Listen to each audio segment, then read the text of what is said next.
님들, 우리는 죽으면 어떻게 될까? 스위치가 톡 하고 꺼져버리는 것처럼 한순간에 모든 게 끝나는 걸까? 아니면 몸은 죽어도 의식이 살아서 또 다른 세계로 가는 걸까? 나는 평소 죽음에 대한 궁금증이 많아서 이걸 단순히 종교적인 접근이 아닌 실체에 대해 이성적으로 이해하고 싶었어. 그리고 여러 자료들을 찾아보면서 와, 혹시 우리가 모르는 또 다른 세계가 있을 수도 있겠네 하면서 내 무릎을 탁 치고 말았어. 님들, 놀랍게도 죽음 이후에도 우리는 여전히 이 세상에 존재해. 물론 지금과 같은 형태로 남을 순 없겠지만 우리 몸을 이루고 있던 수많은 원자들이 모두 자연으로 뿔뿔이 흩어져서 땅을 이루고 숲을 이루고 바다를 이루고 또 다른 생명체의 일부가 되어 존재하게 되지. 이 세상 모든 것은 원자로 이루어져 있어. 스마트폰과 자동차도, 우리 몸과 길냥이도, 나무와 흙도, 우리가 마시는 물과 산소까지도 전부 궁극적으로는 모두 원자와 원자를 이루는 입자로 이루어져 있어. 그래서 우리가 죽으면 소멸되는 게 아니라 자연에서 마치 재활용되듯이 원자의 재배열이 일어나는 거지. 원자는 우주가 생기기 시작할 때부터 존재했고 우주가 사라지지 않는 한 영원히 존재해. 어떻게 보면 우리 몸의 일부는 영원히 우주와 함께 존재하는 거야. 아니 근데 우리는 이런 미시적 세계관에서의 존재가 궁금한 게 아니잖아? 내가 원자로 남아있다고 한들 나라는 인간의 주체가 사라져 아무것도 할 수가 없는데 무슨 소용이겠어?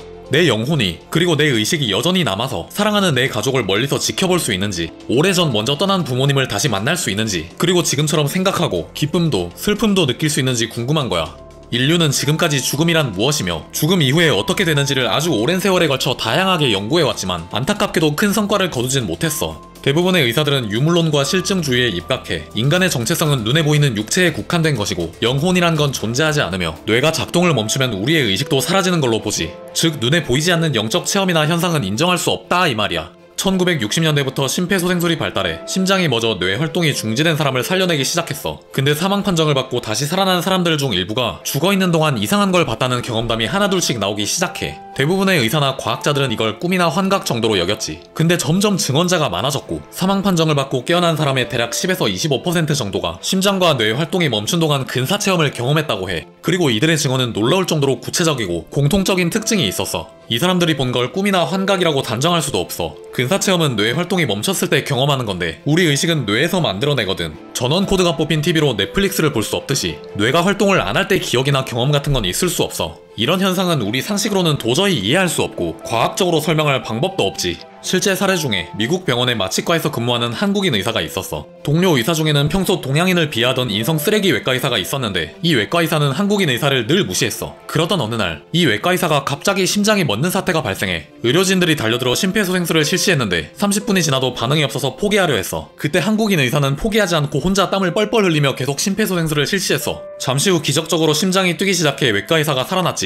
근데 심장이 멎어 사망 판정을 받았던 이 외과 의사가 심폐소생술 도중 체외 이탈을 경험한 거야. 그는 소생술 현장에 공중에 붕 떠서 모든 광경을 지켜봤다고 해. 다른 미국인 의료진은 심폐소생술을 거의 흉내만 내는 것처럼 보였는데 자신이 늘 무시하던 한국인 의사는 혼신의 힘을 다해 심폐소생술을 하더라는 거야. 그래서 회생한 후에는 한국인 의사가 자신을 살렸다고 감사하며 그때부터 대하는 태도가 180도 달라졌다고 해. 이 사례는 과학적 사고가 체화되어 있는 현직 의사가 직접 경험한 근사체험이라 더 신뢰가 가지. 그래도 여전히 학계에선 대부분 사후세계의 존재를 부정적으로 보는 게 사실이야. 다른 한편에서 소수의 과학자들은 우리 육체가 더 이상 기능하지 않더라도 의식은 유지된다고 주장하기도 해. 그런데 과연 과학적으로 증명할 수 없다고 해서 존재하지 않거나 거짓으로 단정 지을 수 있을까?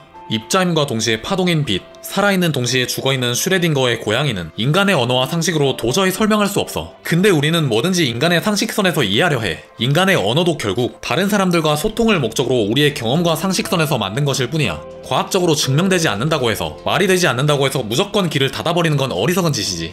인간이 지금까지 탐사한 바다의 면적은 전체의 딸랑 5%에 불과하고 알츠하이머나 파킨슨 병처럼 아직 치료법이 전혀 없는 질병과 바이러스도 수두룩해. 과학은 지속적으로 발전하기에 과거에 증명되지 않았던 가설들이 후에 증명되기도 하지. 실제로 인간이 보고 들을 수 있는 세상은 이 세계의 극히 일부분이야. 우리는 2만 헤르츠 범위의 소리만 들을 수 있고 자외선과 적외선도 눈에 보이지 않지만 실제한다는 걸 알아. 우리가 세상 모든 걸 보고 듣고 느낄 수 있었다면 뇌는 과부하가와 정신병에 걸릴 게 분명했기에 뇌에서는 생존에 직결된 감각에만 예민하고 그렇지 않은 감각들은 대부분 퇴화시켜야 했어. 지금 우리에게 스마트폰은 없어서는 안 될 당연한 존재가 됐어. 근데 만약 산업혁명 전에 살았던 사람들에게 스마트폰을 이해시키려 한다면 그들이 가진 이성적 사고로는 절대 이해할 수 없을 거야. 1000년 전 고대인들도 그 당시 본인들 입장에선 자신들이 현대인이었어. 지금 우리도 1000년 뒤 3023년도를 살아갈 후손들의 입장에선 고대인이야.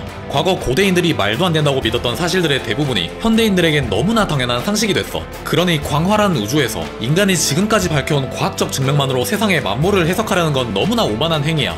지구상에 오직 인간만이 죽음 이후의 세계를 궁금해한다고 해. 이건 인간이 스스로를 너무 고귀한 존재로 믿는 본성 때문이 아닐까? 개인적으로 우리는 죽음과 동시에 다 끝나는 게 아니라고 봐. 여러 근사 체험자들의 증언처럼 죽음 이후에 지금까지 한 번도 느낄 수 없었던 괴상한 경험을 하지 않을까 싶어. 예를 들면 3차원 세상까지만 볼 수 있었던 인간의 한계가 허물어지고 시공간을 초월하는 4차원 이상의 세계를 보게 되지 않을까? 그때는 더 이상 인간이 아니니까. 지구가 우주의 중심이 아니란 게 밝혀졌을 때처럼 먼 훗날 언젠간 사후세계의 비밀이 밝혀지는 날도 반드시 올 거야.